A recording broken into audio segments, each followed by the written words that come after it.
Okay, Jennifer.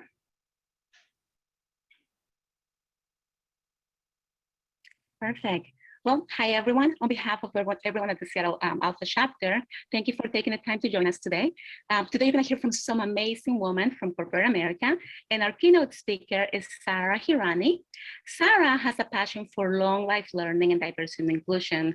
Her career and civic activities have given her critical experience to bring to the boardroom P&L management, stakeholder communications, program development, and executing transformational strategies, including extracting the many benefits from continuous process improvement. Sarah is currently the CFO for Boeing Capital Corporation. BCC creates value by supporting the Boeing businesses manage risk, the portfolio, and ensuring the availability of financing for Boeing customers. She oversees accounting, planning, treasury, contracts, and the investment team. Prior to joining BCC, she was a CFO for Digital Enterprises Solutions, which is transforming Boeing's processes. That is management and technology to drive an integrated solution, which is the largest software development program at the Boeing company. She was responsible for leading a diverse team of financial operations professionals and estimators with managing enterprise performance, including financial analysts, accounting, management, and long-range business planning.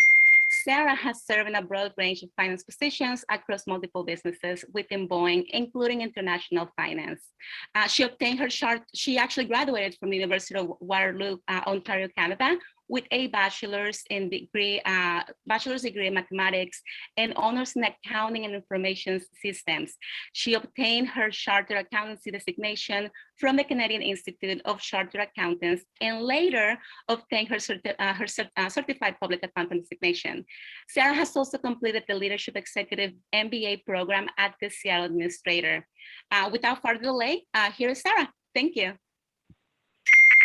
Hey, good afternoon, everyone. Buenas tardes a todos. Thank you for that warm welcome, and I'm honored and delighted to be here with you today. Each and every day across the globe, we are hearing stories of how women are driving change, building stronger communities by the actions we are taking, challenging the norms, and sharing our stories to inspire others. Let's take a moment to celebrate the achievement of women with some facts from the 2020 Women in Workplace study done by McKinsey & Company. Prior to 2020 and the pandemic, the representation of women in corporate America was trending in the right direction. And specifically between 2015 and 2020, the percentage of women grew from 23 to 28% in the senior vice president roles and from 17 to 21% in the C-suite. Women remain underrepresented, particularly women of color, but the numbers were at least improving. We have seen many firsts, women breaking through the glass ceiling, our first woman vice president, as well as so many other leaders that are doing a great job leading their countries or corporations through the pandemic, including many Latina women. That being said, we still have a ways to go. And so here are a few other things to consider. Equity is not a woman's issue. It's not a man's issue. It's a business issue. It is not as if men are saying that they're going to oppress women. We as society have to move away from the categories and general stereotypes. And I was participating in another webinar, and Angela Saini, an author, shared some insights that I think you'll find interesting. Charles Darwin, who is quite intelligent, has been known to have taught that women are biologically inferior to men. And even though women were not allowed to go to school or to vote, he concluded that women were not as evolved. Society has moved past these notions in many respects, thank goodness, but we still hear the generalities that men are hardwired for technical systems and women are more emotional and empathetic. We must acknowledge that women's lives, opportunities, and freedoms were constrained by society, not biology. And a powerful way for us to continue to respond to the skewed and biased representation is to share the contributions and accomplishments of women. Now let me get a little personal. After immigrating to Canada at a young age, I faced racism, bullying, and was part of a very strict Asian culture. And I knew that there was more to life than this. and I doubled down on education and lifelong learning. My career path has taken me on a long and windy road, from going up the ranks to a management position in public accounting, and then joining Boeing at a non-management position and continuing advancement to the Chief Financial Officer of Boeing Capital. I'll share 3 key lessons that I've learned in my journey that contributed to that career growth. 1, while I was a senior manager, I was a mom of 2 young children, and I had the opportunity to complete my executive MBA. And I saw it as a way to advance and open doors for my family. It was challenging to manage work, school, and parenting. And I have to credit my manager and my team at Boeing, who supported my flexible hours, my parents who flew from Canada on occasion, and my friends who helped me with the kids when I needed to be in class, and my classmates who supported group meetings when I could meet. One of the things I learned during this time was that there are always people who are ready to help. All I needed to do was ask. 2, I was asked to take on a leadership role, and it was a role that was out of state. And I was scared that I wouldn't be able to balance work and family. And I said no at first. I sought out mentors and wrote down pros and cons, and I ended up saying yes to the assignment after negotiating a commuting arrangement. The role ended up being tougher than I could have imagined, from the culture in the organization and personal challenges. I leveraged my education, leadership skills of being authentic, and working hard to learn the business. And once again, I have to say, I was also fueled by the trust and flexibility that my manager showed me. I made sure to be there for my children. I made meaningful contributions, and I learned to be brave and trust in my abilities. 3, with a seat at the table now in many more meetings, I have the opportunity to speak up and be an ally, a mentor, a sponsor. I have the obligation to speak up when I see inequity. I've used my voice, and I know that if I thought it, somebody else likely did too, and perhaps didn't feel that they'd be heard. And what I learned is that my comments had made a difference and were appreciated. I do want to add that you don't have to be in a leadership or executive role to drive change. Find those entry points. Use phrases like, have you considered? Help me understand. Speak up early before your insights get shared by others. Once you've been invited to the table, it's important to show up and be heard. There's a long way to go. We are not close to the finish line. And I do think we were on the edge to see positive transformational change prior to the pandemic. But now, due to COVID-19, we are seeing signs of women leaving the workforce at higher rates than men. More than 2 million women left the labor force in 2020. Women are now at the lowest workforce participation since 1988. We've all heard this said, that the worst of times brings out the best in people, and this is true for organizations as well. All over the world, companies are being challenged by the pandemic to rethink policies and address the needs of their employees. Boeing has offered employees many benefits: training on leading in a virtual environment, offering grace and flexible work schedules, providing access to backup childcare, elder care, and supporting with tutoring assistance, to name a few. Boeing is also committed to being more transparent about where we are and the steps we are taking to advance gender equity. Transparently sharing our progress now and every year going forward that will help hold us accountable to the goals we set to improve in all areas. Finally, I'd like to thank ALPFA and the women of ALPFA. Your work is important. Women meeting women, talking about women. Women and men talking about gender partnership. Both men and women are being called upon for the full potential that they can bring. Men are seeing daughters enter the workplace. Let it be the fuel for ideas on how to break through equity and inclusion. Check your own biases, tell your stories. Throw a rope when you see folks having similar challenges to what you faced. Don't be afraid to ask for help. Speak up. and be brave. Gracias and thank you. Beautiful. Thank you so much, Sarah.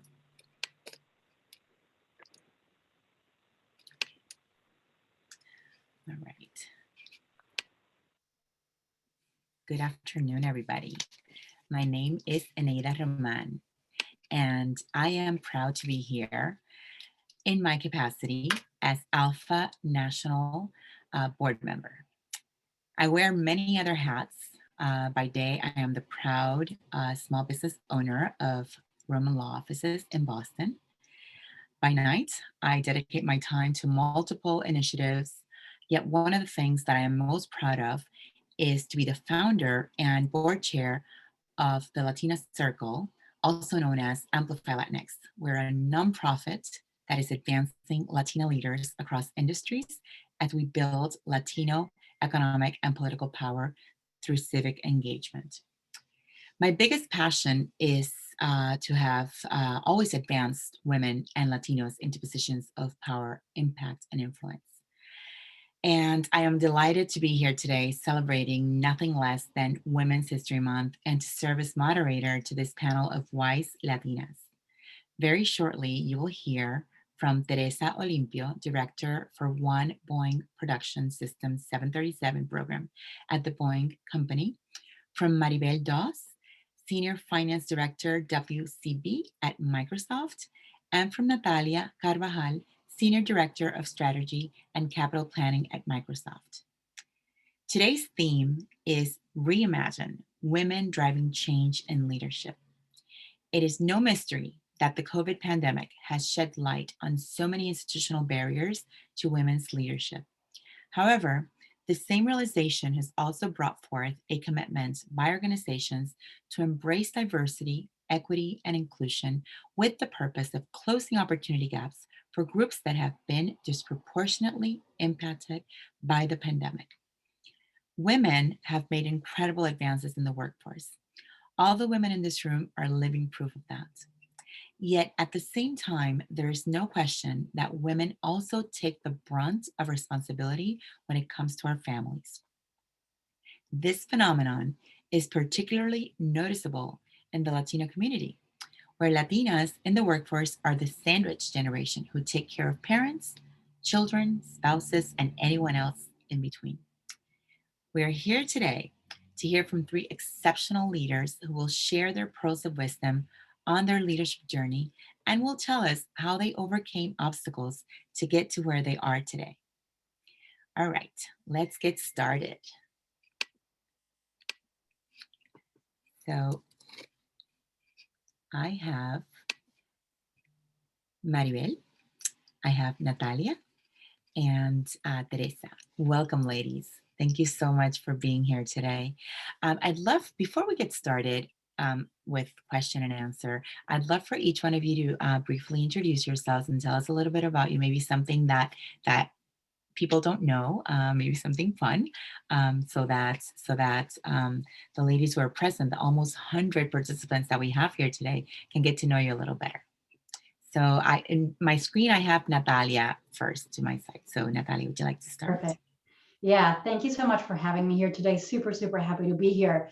A little bit about myself. I was actually born and raised in Cali, Colombia, and I moved to the US for college. I did my undergrad. I did a double major in industrial engineering and then mechanical engineering with a focus on aerospace. I did work in the aerospace world for just a short period of time, realized that I liked people too much. And so then I went back to school, got my MBA at Stanford, and then I joined the corporate world. And I have done a number of different roles. I started with corporate strategy in the beginning. Then I started my own company for a little bit. Then I went back to the corporate world where I did mergers and acquisitions. So I did corporate development, business development, and joined Microsoft about 4 years ago in that M&A world. And about 5-6 months ago, I switched roles, and now I'm in this strategy and capital planning for real estate and security. So that's my journey. Fun fact that people probably don't know about me, I'm also in my spare time an equestrian, and I just came back from California where I competed 3 weekends in a row. So that's what takes most of my time and unfortunately my money outside of work. That's very cool. Thank you, Natalia. All right. So how about Maribel? I have you next on my screen. Awesome, thank you. So I'm Maribel. I am also at Microsoft with Natalia and currently managing the worldwide commercial business from a commercial insights and controllership perspective. I've been at Microsoft for 14 years, roles varying from Xbox, retail, consumer segment, and now in commercial. I spend a lot of time outside of my day job focused on diversity and inclusion here at Microsoft as well, across our employee resource groups and on our women's development program. Personally about me, before Microsoft, I was at J&J, and before that, I grew up on the East Coast. So I'm originally from Connecticut, proud Puerto Rican parents on the East Coast, big Puerto Rican family. I played Division I basketball at Bucknell.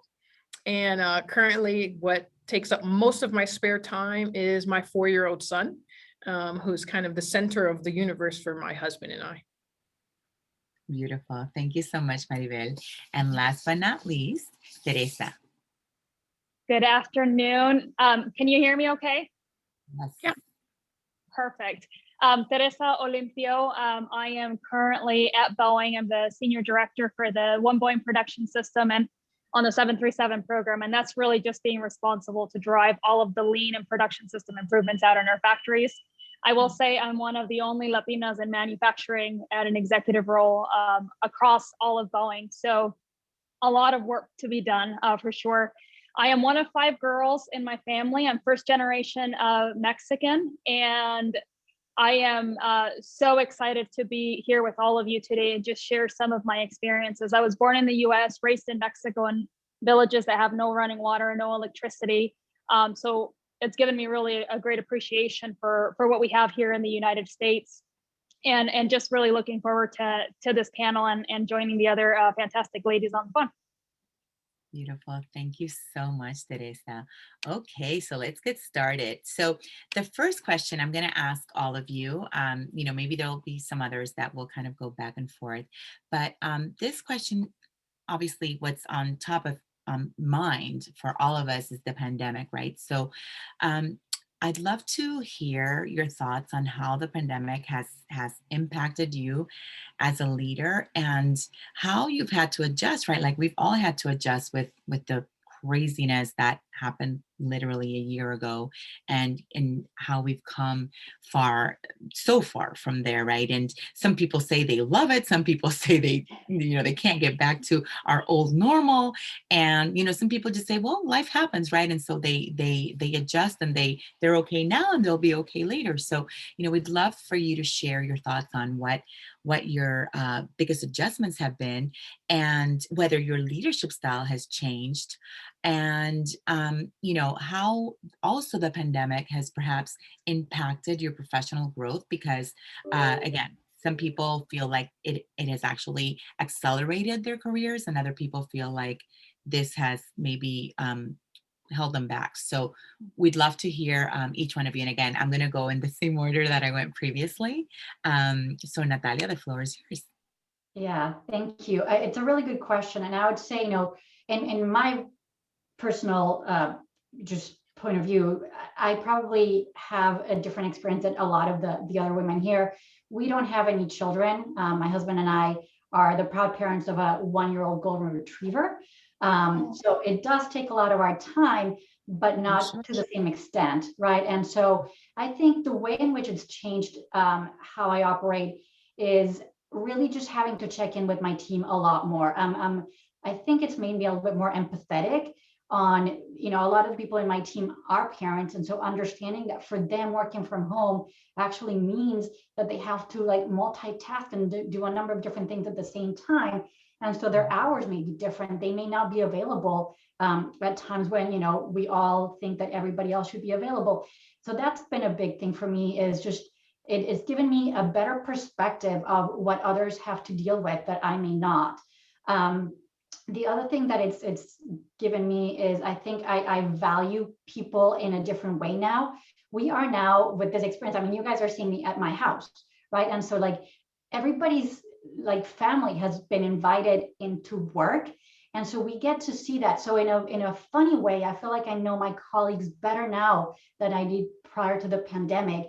And we share like this common sense now, which is fantastic. As far as career advancement, I mean, I'm one of the people that took a career change during the pandemic.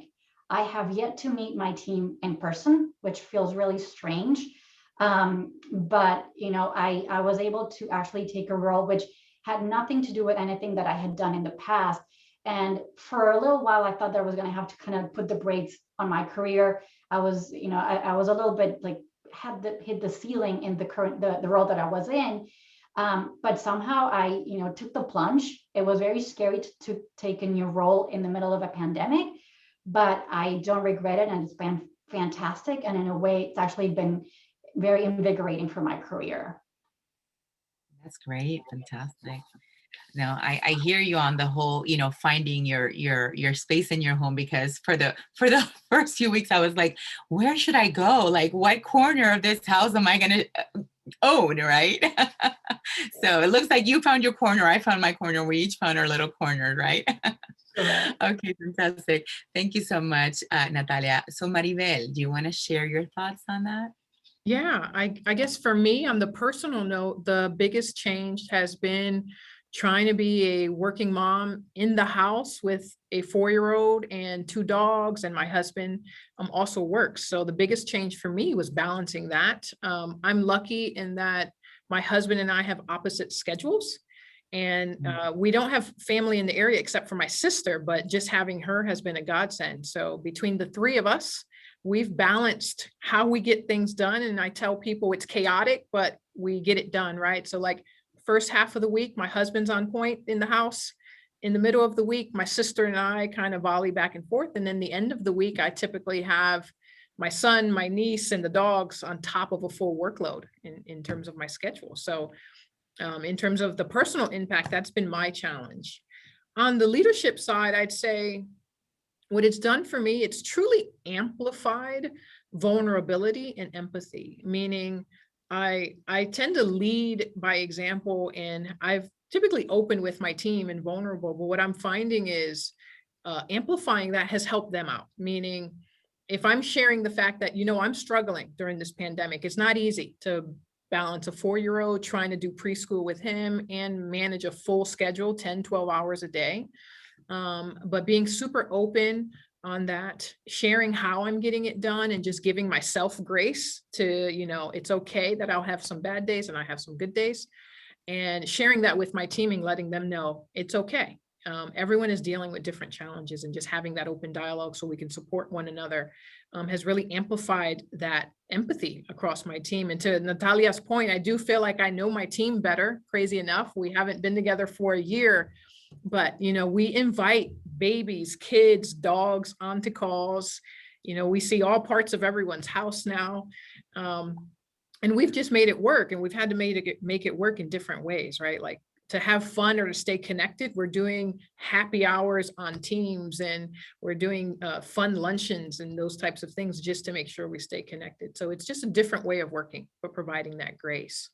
And then in terms of career, I'd say I don't feel like I've been impacted career-wise, quite frankly. Almost like Natalia, I've gotten bigger opportunities in this past year that I've been able to take on, and it's worked. It's a little crazy to take it on during this time, given all the challenges, but I feel like it has given me extra energy as well. And we've provided those opportunities for my team, and I feel like my team has thrived. Even though it's been chaotic, right? Everyone is dealing with different challenges, but we've been able to make it work. So I'm thankful for that. Fantastic. Thank you so much for sharing, Maribel. And you know, there is so much power in vulnerability, right? Like when you open yourself up, and when you, you know, you kind of tell people, listen, maybe I need help. I'm not okay. And it's okay. And, you know, and just to verbalize and say, it's okay not to be okay. It's, you know, it's liberating. So that is really wonderful that you've been able to also do that with your team. Okay, Teresa, the floor is yours. Okay, thank you. You know, on a personal note, it's interesting because we all have very different experiences. So I'm a single mom of 3 kids. My oldest is 19, and then I have a 11-year-old son who also is high risk. So obviously something very stressful in this environment for me. And then I have my youngest daughter, Brielle. So it's been quite an adjustment not having family that lives close to me to be that support system. So it's just learning to adapt and just figuring it out, right? But what I've learned is that I learned this early on in my career, that if I voice and tell my team and my managers what is important to me, and that I've got, this situation at home, leaders are very flexible. And so I've been very blessed in that I've had some great people that are part of my team that understand that. So it hasn't been too bad on a personal note, being able to get home to the kids at a certain time. I actually, on a professional level, 6 months after COVID hit, I transitioned from working from home in a virtual environment into a factory environment where I was coming to work every day. And for those of you that have worked in manufacturing, the days can be quite long. So that's also an adjustment for me and my kids. But in this type of a role, the vulnerability is obviously that's something that's front and center. But we have mechanics here every day. So making sure that we're checking in with the people, making sure that they're safe, that they're following all the guidelines, the protocols, has just been a big change for us. And having those difficult conversations when someone is not wanting to wear the proper, face masks and eyeglass and glasses out in the factory. So that's been a change for me, transitioning from a virtual environment into being in the factory every day. And in terms of my career, I don't think it's made much of a difference. I did, like I said, transition in the middle of COVID. And in a way, because I am one of the only few Latinas in an executive role, or females, quite honestly, in an executive role, I do believe that this helps me in my career. But a big change for me, I think I just learned to adapt. I learned to be flexible, and I just, somehow you manage to make it all work, and I do. Absolutely. No, I hear you, right? Like, it's so important to have that, to be flexible, right? Because I think, when you're flexible, it makes you more gritty, right? And you're able to demonstrate your value in different aspects and different elements, not only your personal life, but your professional life. So that is what you're sharing with us. And my gosh, I mean, having 3 kids and being a single mom, I commend you. It must be a lot of work. And also, of course, having such a high level job at one of the biggest corporations in America and the world. So thank you for everything you do. And for representing. I'm still smiling. Yes, no, thank you for representing us. You make us look good. You do. I don't know how you do it. I know. Right? Incredible. Okay, so moving on to the next question. So I'm going to start with Natalia again, and I'm going to ask about corporate America. So because we have 2 speakers from Microsoft, I'm going to jump from Natalia and then back to you, Teresa. So in your opinion, how are women driving change in leadership? What did it look like in the past? And how does it look like now? And how do you believe it's going to look like in the future? That's a really good question. And I'm actually going to start, I know it's about corporate America, but I'm actually going to start with the government and the world, because I feel like that's, through this pandemic, there's been a prime example of what women can do when they're leaders, right? So if we think about the world, women hold only about 7% of the leadership positions in the world, right? There's very few female presidents or prime ministers. Yet when we think about the pandemic and the responses that happened during the pandemic, a few countries come to mind that have done a really fantastic job. I think of New Zealand, Germany, Taiwan, Denmark, Iceland, and Finland. And one thing that those countries have in common is that they're all led by females.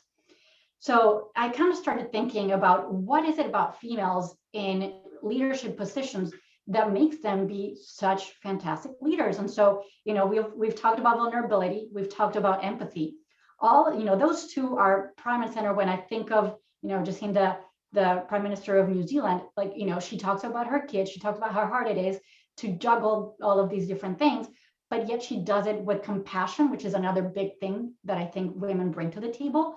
They're very prepared, they listen to science, and they kind of lead by consensus. So they, they inform themselves really, really well. They talk to a number of different people, and then they make a decision based on all of that data. That I think is what makes them great leaders, great compassionate leaders that think about everybody. And then, of course, when I looked at Microsoft, for example, I think, Maribel and I are both part of the finance group, and we have another fantastic leader in Amy Hood, who encompasses everything that I just mentioned. And she has done a really good job of really trickling that down through a lot of training. There's a lot of conversation. We're lucky enough that we have this program called SWIFT, which is Senior Women in Finance Leadership, where they do coaching for us. They assign personal coaches. They do a lot of training. We get together and discuss difficult situations that we're in. And so I think all of these things are making the female population a little bit stronger in terms of leadership, and people are noticing. So as far as what the future holds, I think it's very bright, as long as we still get the support, so that people don't have to drop out of the workforce because they have to take care of their families. So there has to be that balance where the male counterparts have to step up and support sometimes even more than they do today. So Yes. that's a long-winded answer, but and no, absolutely. And you said something very powerful, and it's that so many women unfortunately have had to drop out of the workforce. And I was just hearing some statistics from this lady that I admire incredibly. She's a former lieutenant governor here in Massachusetts, and she was saying that for Women's History Month, that the statistic that's going to come out is that the wage gap has closed, but the reality is that it hasn't. What's happened is that because the bottom part of the workforce has had to drop because they've had to, they've either lost their jobs or they can't handle everything, and so they've had to stay home. So then the data looks like the numbers went up, but in reality they didn't. They stayed the same, or maybe even went down, who knows.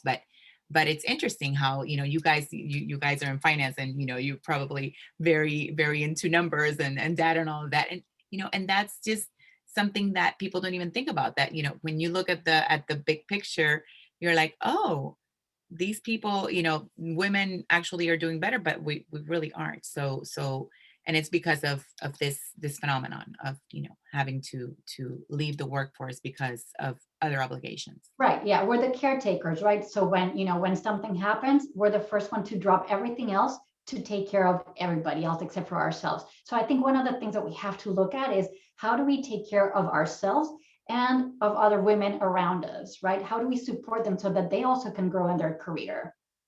Right. Thank you. I just saw a comment from Diane Mansfield in the audience, that stated that her sister-in-law, who's an engineer, had to drop out because Diane's brother is high risk. So, I mean, that's just an example, right? A professional woman who unfortunately had to step back from her role because someone at home is a very high risk, and so she didn't have the choice, the option, like Teresa, right, to not be to be able to stay at home. Teresa, you had to go back to work, and having children at home and not having the support system. So it's been an interesting year, to say the least. Okay, Teresa. So now over to you. Would you like to share your thoughts on this question?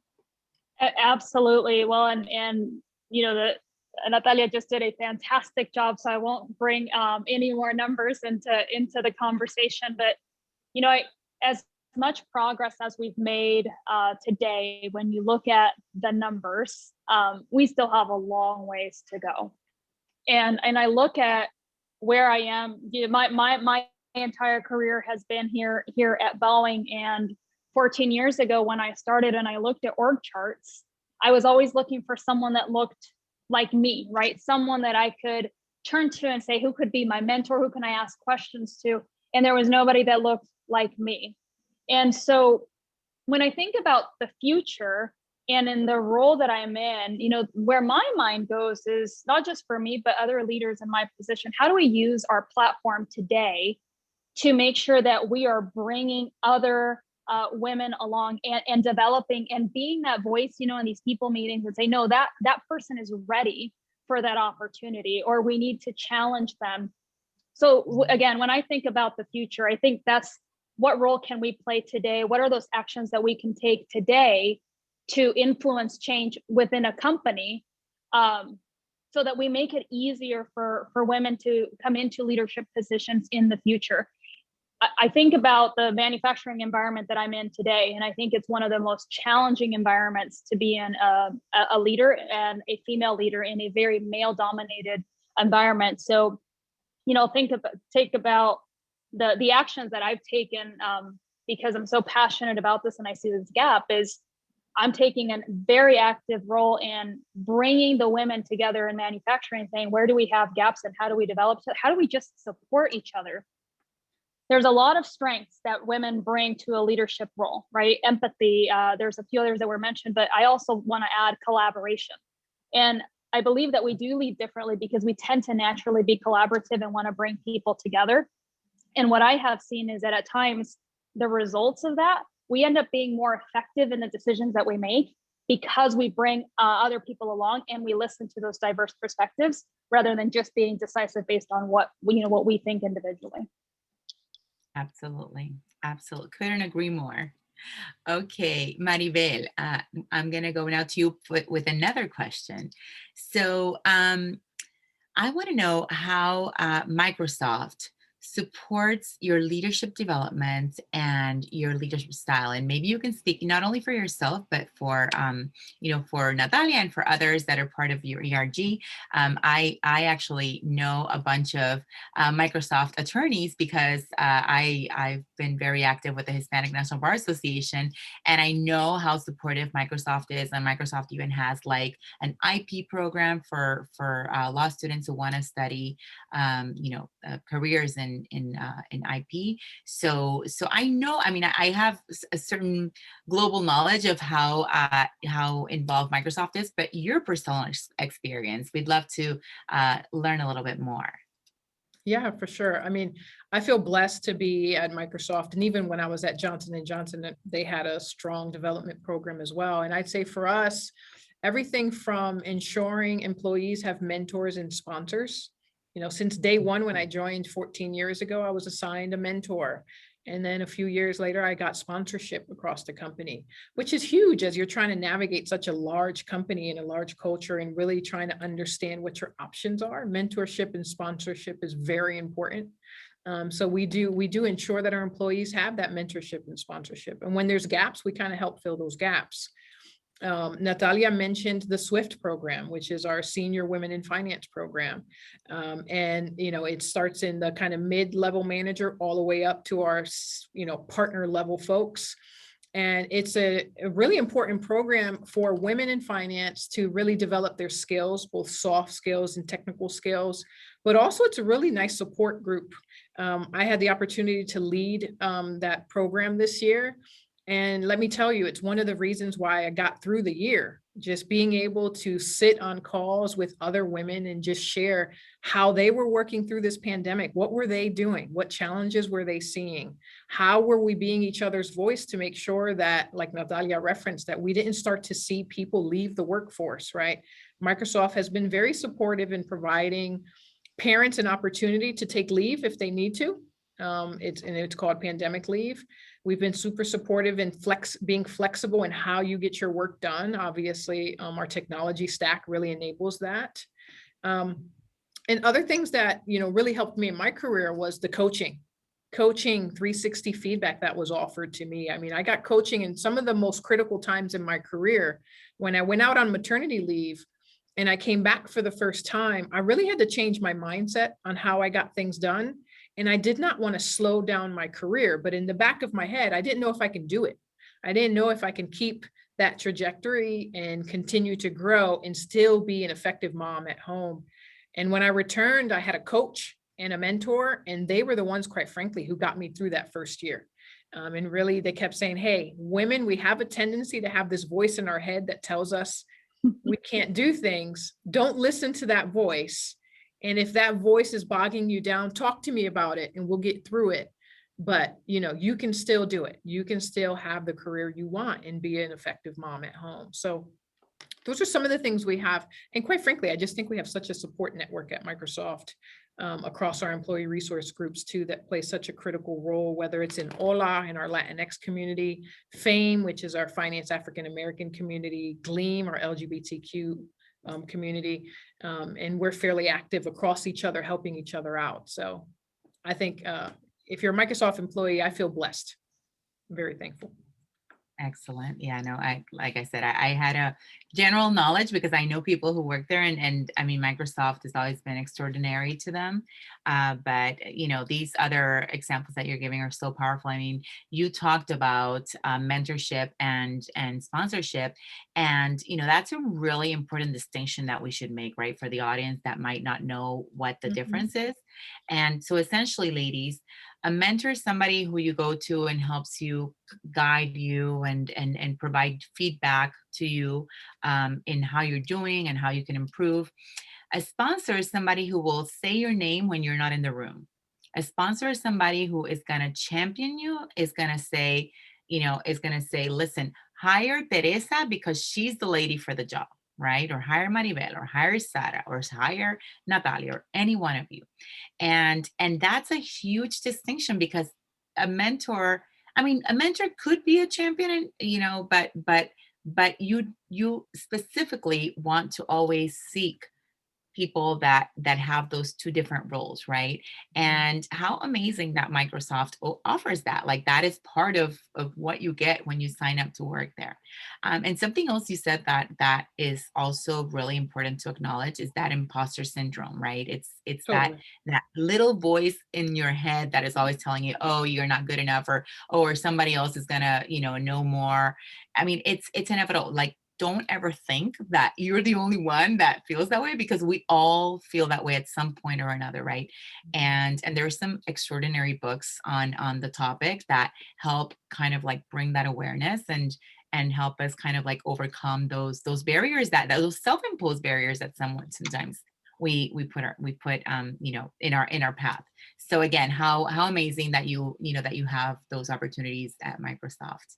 Okay, wonderful. So Natalia, I'm sorry, I'm going to skip you because, you know, you would probably say the same. I'm going to go ahead and go with Teresa again. So Teresa, do you want to tell us a little bit more about your thoughts on that question?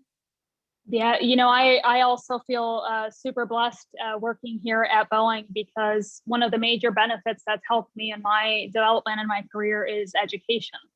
And so I came to Boeing with an undergrad degree in international business, but they actually paid for me to get my systems certificate from MIT and then my executive MBA. So that education and Boeing making that investment in me also becomes super important. You know, at Boeing, we also do a lot of mentorship and coaching. I was again super blessed early on in my career that I joined a leadership development program and have been in several leadership development programs that are focused on developing you as an individual and as a professional. So that's been a major benefit for me and those that were in those programs.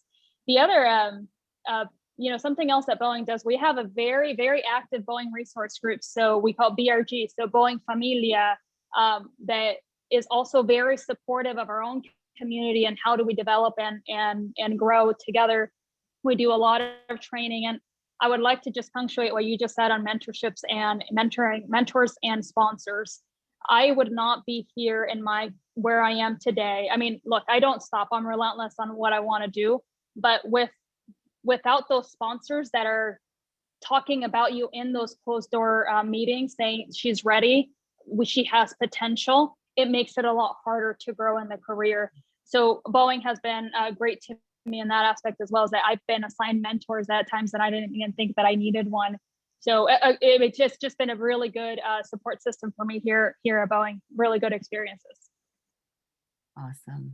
I love to hear that, right? Because it's so important that corporations set us up for success, right? Not for failure. And so what you are all describing is that your corporations are actually setting you up for success by providing those resources and that support. Okay, so moving on, I'm gonna go back to Natalia for the next, and this question is for the three of you, okay? So I'd love to learn a little bit more about what you do to engage in advancing DEI, right? Diversity, equity, and inclusion, both internally, and some of you have already spoken a little bit about this, but I'd love to learn what you're doing both internally at your jobs and perhaps also outside of your jobs. So, so let's start with you, Natalia, and then we'll go to Maribel and then Teresa. So again, you know, one of the things that we have at Microsoft is that part of the recruiting process is D&I. We call it D&I. And so in order for you to even open a rec, you have to bring along a very diverse set of candidates. So you have to bring at least, you know, 2 minorities into the group of people that you're interviewing. So from the get-go, the people that you're interviewing are diverse. And so I love that about it. And obviously at the end of the day, you know, the best person gets the role, but at least it's opening the door for some people that may not have had the opportunity otherwise. You know, as you probably all know, there is that unconscious bias that happens when we're doing the recruiting process, right? Like there's been a number of experiments they've done with just changing the name of the individual on top of the resume to either a female name if it's a male or a minority name, and they've kind of proven the difference. So I love the fact that we're like breaking the barrier there. And then, you know, I love a lot of, I really am super excited about mentoring people, and in particular mentoring minorities, so females. And, you know, I am part of the Hola community, so Latinx people as well. And so I'm always keeping an eye on who are some of these people that I'm mentoring that could be either a good fit for a role that I have in my organization or for other organizations that I know the managers for, so that I can bring them along for the journey as well and support them. So I think that's, you know, in terms of like what I do for work. Outside of work, I actually just started participating in this nonprofit organization where I am mentoring. It's actually 3 girls in Africa. And so my commitment to them is that I will write letters. It's actually emails. They don't necessarily have phones. So you can't even do, or computers. So you can't really do live meetings in the beginning, but it's helping guide them in their journey and their career. And a lot of these girls are, you know, from underprivileged homes where they're probably the first ones to go to school. And so how do you help them navigate that home environment that is trying to pull them back to, hey, you know, you should be productive, you're 14, you should be out working as opposed to getting an education. So helping them with that and helping them with any, you know, potential negative circumstance that they're navigating. And so those are, you know, 2 of the things that I'm working on right now. Great, thank you so much. That's fantastic. Okay, Maribel, on to you. Yeah, so in terms of how I engage in D&I, I'd say I approach it a few different ways. One, I'd say first, it's been a journey for me. Today, I'd say I'm unapologetic in how I celebrate and really voice that diverse and inclusive voice across the org. But early on in my career, I wasn't as confident, or I didn't have the leadership role where I felt as comfortable. Now I feel like, you know, I can bring my authentic self to work. And in doing that, I really feel like it gives my team an opening so that they can be authentic and they can voice their opinions. And like Teresa said, like, we're not always in the room, we're not always represented. So I make sure that I'm very vocal to support those minority groups. And it's not only La Latinas, but hey, my Black and African American community, my Asian community, women's community. I try to make sure that if I'm in the room, they have a voice. And I'm unapologetic in doing so. I try to drive the hard conversations and make sure that it's not it's not the flavor of the month. We're going to have this as an ongoing dialogue. And how are we doing that? Like in my group, we've made it part of our all hands. Every all hands every quarter has a 45-minute D&I session where we have hard conversations. We address hard topics, and we really just have those vulnerable stories. Another thing I'm proud of that I did along with a few of the employee resource groups at Microsoft this year was we wanted to do an event on allyship, and really activating allyship was our focus. So we started a quarterly event and we call it Activating Allyship via storytelling. And we've highlighted stories where we've had some amazing people step up to be vulnerable, to really share an experience that others may not have. They may not have the perspective. And I really feel like once you're able to hear someone else's perspective and walk in their shoes just a little bit, it really activates that allyship for us. We've already done 2 events. The first one was 6 months ago when the the racial injustice in the US was at its peak. We did it focused on the Black and African American community, and we had 5 extremely powerful stories, and over 2,000 finance employees joined us for that. I was pushed to share one of my stories in that, right? I'm Latina, but my husband is Black, and therefore my son is mixed. And I already said he's 4, but I've already had multiple conversations about skin tone with him because he sees that mommy's not the same skin tone. So, I shared that story. So it's one of the things that we've been doing. We just did our second event a few weeks ago. So I'm super proud of that. And just recently I was asked to join the finance diversity leadership team here at Microsoft, which is our GM and partner group who drives the diversity and inclusion agenda for Microsoft.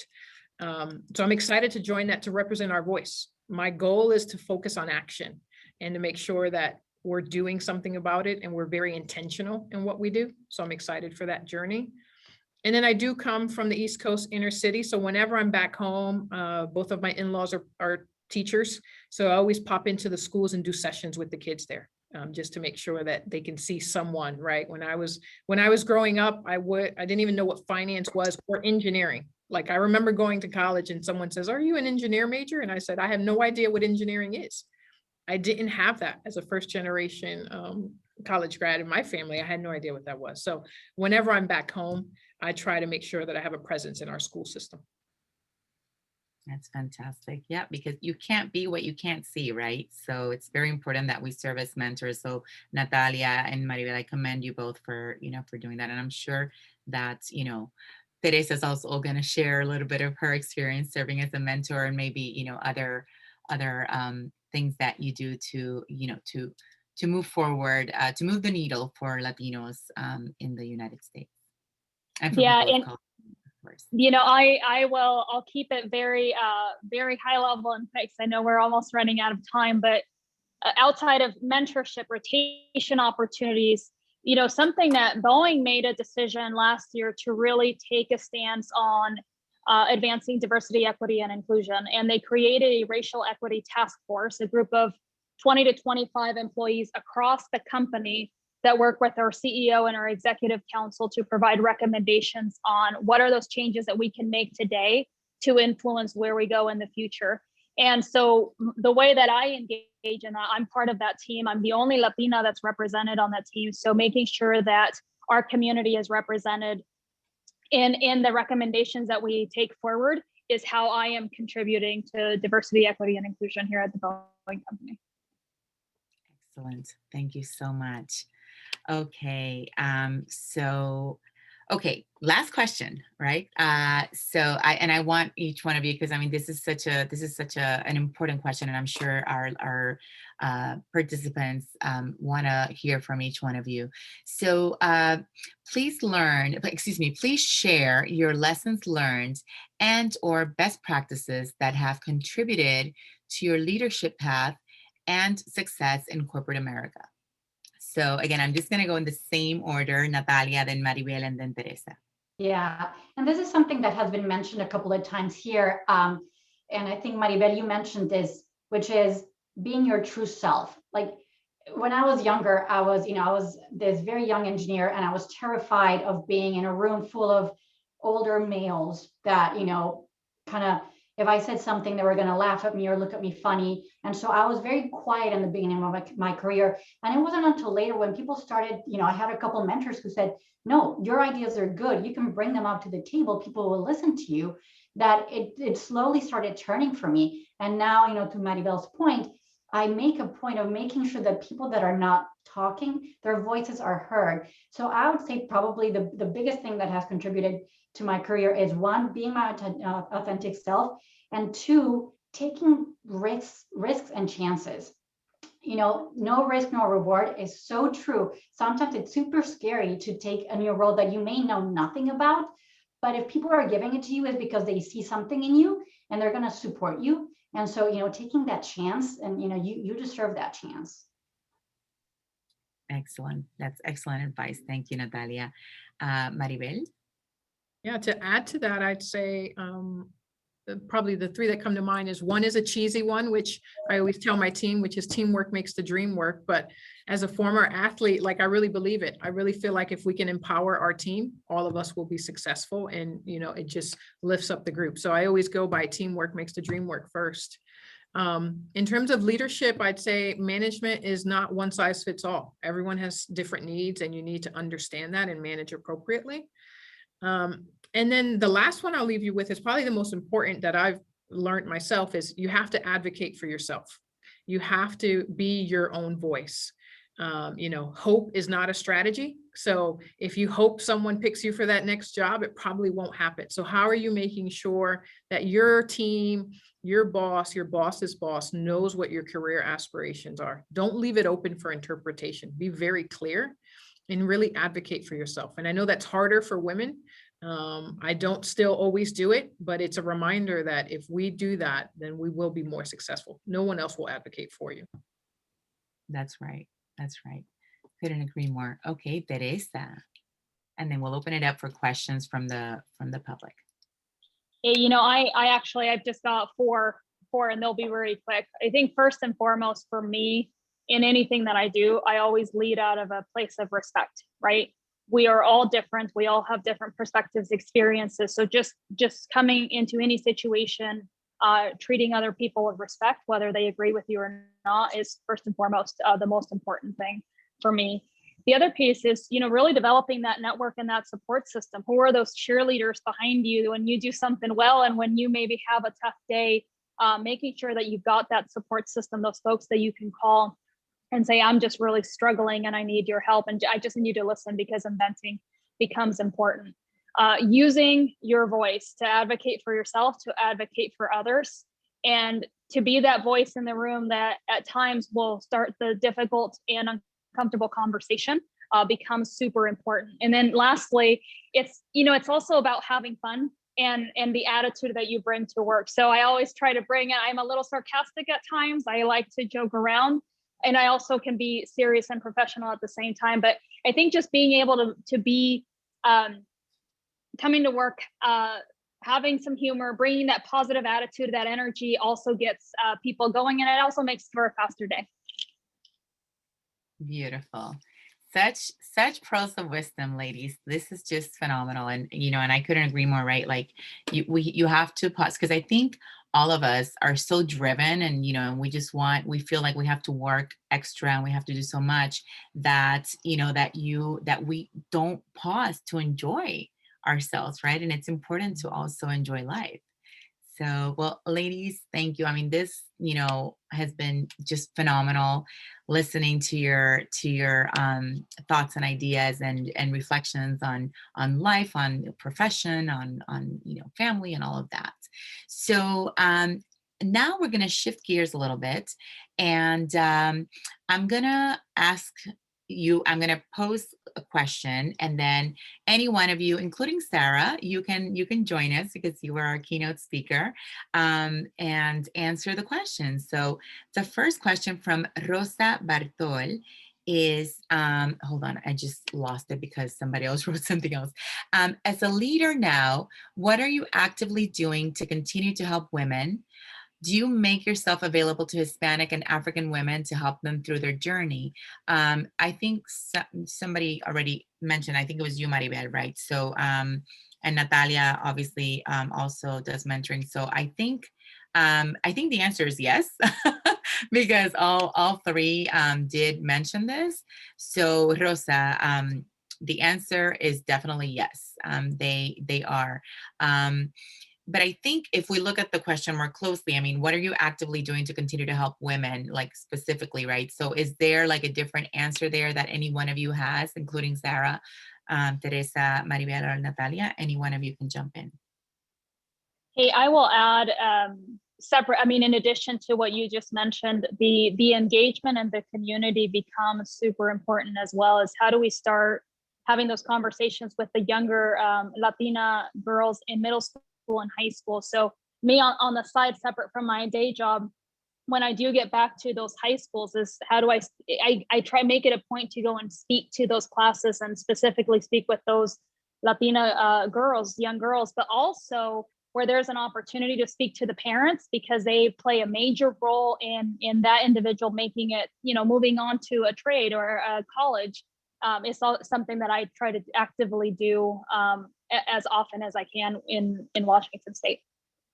Yes, beautiful. And let me tell you, I mean, it takes a lot of work to build that network of support that you just described a few minutes ago. So, for those in the audience that maybe are not kind of feel like the way Natalia felt when she was younger, that you don't want to really engage, you don't really want to go to this event because nobody looks like you, because you feel that you're different, because maybe you shouldn't be there. I mean, there is so much power in diversity in people. And I think now more than ever, there's this awareness that we want to incorporate diverse thoughts, diverse leaders. And and you don't know who you can meet, who could potentially open a door for you at an event that you may go to. So just open yourself up, make yourself uncomfortable, be comfortable being uncomfortable, right? Like go to places and put yourself in positions where you might not be, you might not look like everybody else, but you're actually an asset, and you're actually adding something really new and different to the people who are there. Okay, so I see a lot of questions. This is great. Okay, so let's move on to the next question. And this one is to Sarah specifically, from Lynette Perez. Sarah, with the knowledge that you have now, what college major would you recommend in order to get to where you are today as a CFO? Sarah, you're muted.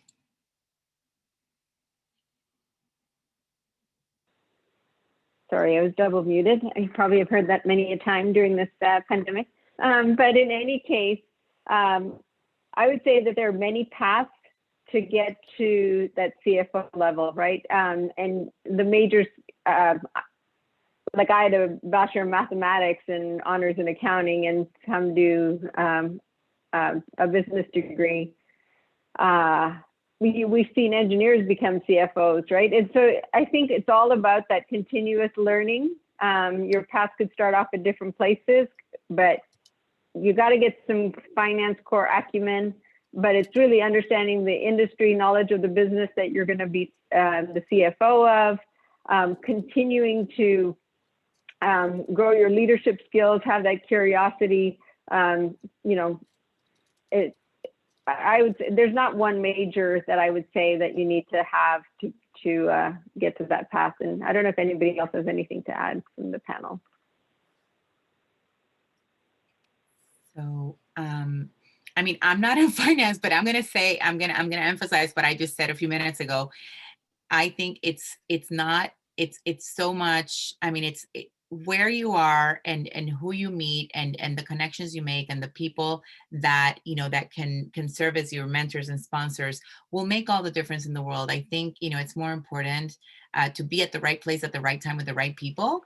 And that will, and if you, and then going back to what one of the I don't remember who said it, if it was Maribel or Teresa or Natalia, that you need to speak, I think it was Maribel, that you need to say what you want, like you need to put it out in the universe and declare it and say, listen, this is what I'm looking for. Can you help me? And again, that goes back to that vulnerability and, putting yourself out there and telling people how you feel and what you're looking for so that people can help you, because a lot of people want to help, right? And so obviously there are some core competencies that you need and some, core training that you need for, for a career in finance, but everything else is more about connecting the dots, right? And I don't know if the ladies want to add anything to that, but at least that's been my experience.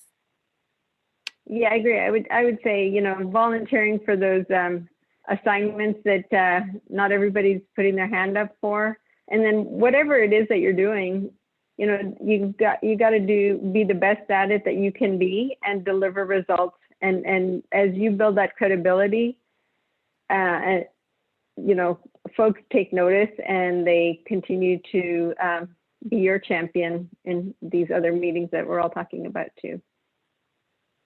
Absolutely.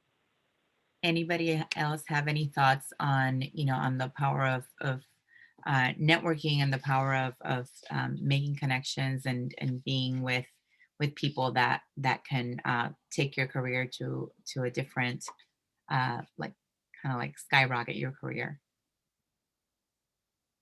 Any final thoughts on that? No, I think you nailed it. I think it's super important. I don't think I'd be where I am today without mentorship or sponsorship or a broad network. The thing with a network though is you have to work your network, right? And I'm not great at this always. It's once you make the connections, you have to keep those connections live. And how you do that actually takes intention. So that's probably the only thing I'd add is you have to be intentional with that network. And I would add to that, not only do you have to be intentional, but like when you go to meet with your mentor, make sure you're prepared. Make sure you have topics that you want to discuss. You've done your homework, you have questions, because there's nothing worse than somebody saying, hey, can you be my mentor? Then they show up and they sit there silently, like expecting you to do all the talking. That's not how it works. Yes, yes. And something else I will add that goes a really long way is gratitude, right? So the young people that have made the strongest impression on me are the people that are, you know, that send a handwritten note or send you, you know, or like follow through and, you know, and kind of like show you that they value the time that you're making for them. And because people talk, right? And so they'll say, oh my God, she's wonderful or he's wonderful because, you know, because of that little detail, because in the end, you don't remember what people say, but you remember how they make you feel. So, you know, if that person evokes a positive feeling for you, then you're most likely going to remember them in a positive light. Okay, so we're going to take one more question. So Elena Einstein, she asks, she wrote, one of the panelists said that she represents the community and makes recommendations. I was wondering, how does she share back to the community the outcomes? So. I don't know if that was me, but the recommendations that we're making, that we bring forward to as part of the racial equity task force, we just started.